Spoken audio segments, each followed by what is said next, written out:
अस्सलाम वालेकुम। आज मैं आप लोगों को बताऊंगी कि नमाज किस तरह से पढ़ते हैं, क्योंकि बहुत ऐसे लोग हैं आज भी नमाज में बहुत ज्यादा गलतियां करते हैं। मतलब कि ऐसी नमाजें पढ़ते हैं जो सही नहीं है। मतलब कि नमाज में जरा सा भी अगर आप मिस्टेक करते हो तो वो नमाज नहीं होती है।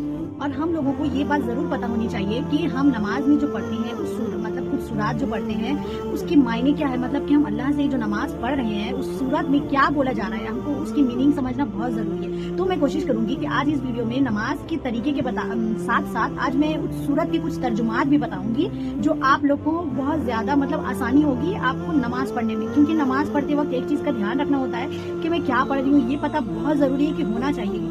इसलिए आजकल कहा जा रहा है कि कुरान शरीफ को मायने के साथ समझ कर पढ़ें, ताकि आपको खुद पता हो कि आप क्या पढ़ रही हैं, कहाँ गलत पढ़ रही हैं और कहाँ सही पढ़ रही हैं। तो आगे इस वीडियो में मेरे साथ बने रहें और नमाज पढ़ने के तरीके के साथ साथ और तर्जुमात भी मैं बताऊंगी इसमें।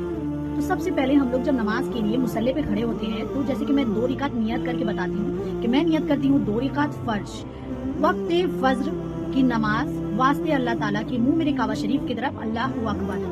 तो हम लोग नियत करने के बाद सबसे पहले हम लोग सना पढ़ते हैं। तो सना तो हम लोग सब पढ़ते हैं, लेकिन क्या हम लोगों को इसके मायने और इसके तर्जुमात पता है कि क्या है, मैं क्या बोल रही हूँ सना में? तो चलिए इस वीडियो में हम लोग जाने। सना की तर्जुमा है कि ए अल्लाह, मैं तेरी पाक बयानी करती हूँ, मैं तेरी तारीफ करती हूँ और तेरा नाम बहुत बरकत वाला है, तेरा शान बहुत बुलंद है और तेरे सिवा कोई माबूद नहीं। फिर सना पढ़ने के बाद हम लोग बिस्मिल्लाहिर्रहमानिर्रहीम बोलकर फिर हम लोग अलहम्दु शरीफ पढ़ते हैं। तो चलिए अलहम्दु शरीफ की क्या तर्जुमा है?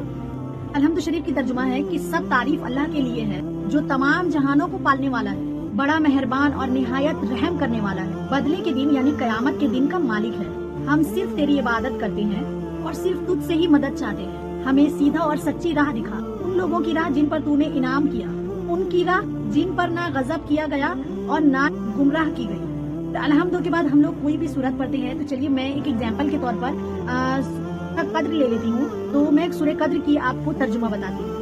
बेशक मैंने इस कुरान को शबे कद्र में उतारा। और आप क्या समझते हैं शबे कद्र क्या है? शबे कद्र फजीलत, बरकत और सवाब में 1000 महीनों से बेहतर है।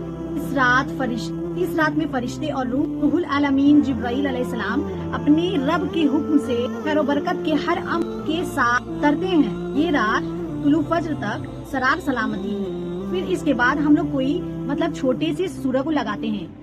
एग्जाम्पल के तौर पर सूरह कौसर की तारीफ बताती हूँ। सूरह कौसर की तर्जुमा है, बेशक हमने दी तुझको कौसर, 9 नमाजें पढ़ अपने रब के आगे और कुर्बानी कर, बेशक तो दुश्मन है तेरा वही रह गया 6। फिर उसके बाद हम लोग छोटी सूरत में एक सूरह इखलास को भी लगा सकते हैं। तो मैं सूरह इखलास की तर्जुमा बताती हूँ। ए नबी सल्लल्लाहु अलैहि वसल्लम, वो अल्लाह एक है, वो बेनियाज है, उसकी कोई औलाद नहीं और ना वो किसी का औलाद है और उसके जैसा कोई नहीं। ये थी चंद सूरत की तर्जुमात। और उसके बाद फिर आपको क्या करना है, रुकू में चले जाना है। तो रुकू में जाने के बाद आपको पढ़ना है सुभान रब्बिल अजीम। इसके मायने हैं पाक है मेरा रब और अजमत वाला है। फिर जब हम लोग उठते हैं समी अल्लाहु लिमन हमीदा जब कहते हैं तो इसके मायने अल्लाह ने उसकी सुन ली जिसने अल्लाह की तारीफ की। ए हमारे रब, तेरे ही लिए तमाम तारीफें हैं।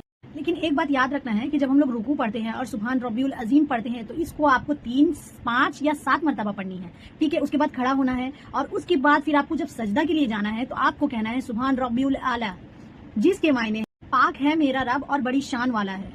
फिर सजदा के बाद जब हम लोग उठते हैं तो 2 सजदे करने के बाद फिर से अगर आप 2 की नियत करी है तो आप 2 रिकात मुकम्मल करने के बाद अत्तहियात पढ़ती हैं। तो अत्तहियात में हम क्या कहते हैं अल्लाह से सुने। सब जुबानी इबादतें और माली इबादतें अल्लाह ही के लिए हैं। ए नबी, आप पर सलाम हो और अल्लाह की रहमत हो और बरकतें नाजिल हो हमारे ऊपर और अल्लाह के नेक बंदों पर सलाम हो।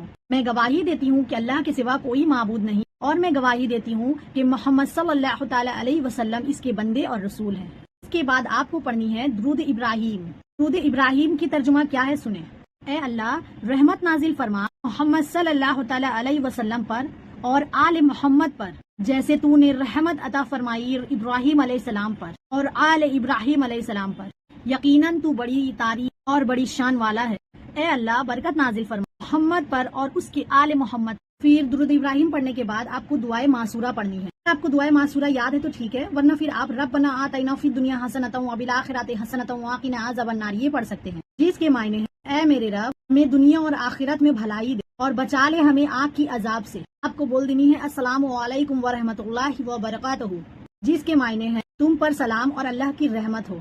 پھر نماز مکمل کرنے کے بعد آپ کو نماز کے بعد یہ دعا ضرور پڑھنی ہے، اللہم انی علی ذکر کا و شکر کا حسن عبادت کا۔ اس کے معنی ہے اے اللہ تیرا ذکر کرنے، تیرا شکر ادا کرنے اور اچھی عبادت کرنے میں میری مدد فرما۔ یہ تھی مکمل طریقہ نماز کی، اور نماز میں کیا پڑھتے ہیں اس کی پوری ترجمہ میں نے بتائی ہے۔ تو آگے سے آپ کوشش کریں کہ جو بھی آپ پڑھ رہے ہیں اس کی ترجمات تو آپ کو پتہ ہو گئی ہے، تو کوشش کریں کہ آپ یہ اپنی ذہن میں رکھیں اور اس طریقے سے نماز پڑھیں۔ اگر مجھ سے بھی کہیں کوئی بھول ہو گئی تو اسے اللہ اور آپ سب بھی معاف کریں گے، کیونکہ دیکھیں ہم انسان ہیں، کہیں نہ کہیں کچھ بھی تھوڑی بہت بھی غلطیاں ہو جاتی ہیں۔ اچھی لگی ویڈیو تو دوسروں کے ساتھ ضرور شیئر کریں، کیونکہ نماز سب کی صحیح ہونی بہت ضروری ہے۔ جزاک اللہ خیر۔